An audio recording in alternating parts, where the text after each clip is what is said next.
In this video, I'll show you how to create a clean opening where the screen wipes across and smoothly reveals your video. Start by opening your project in CapCut Mobile and placing your video clip at the beginning of the timeline so the wipe feels natural as an intro. Tap on the video clip to select it.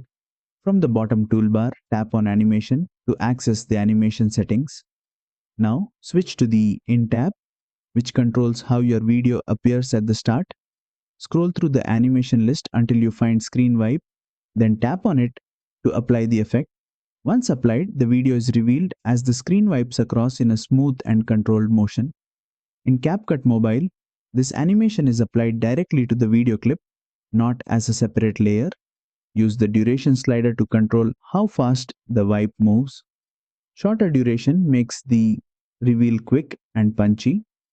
Longer duration slows it down, creating a smoother and more professional look. Preview the animation and fine-tune the timing so the wipe motion matches your pacing or narration. And that's it. You've successfully added a screen wipe reveal animation in CapCut Mobile.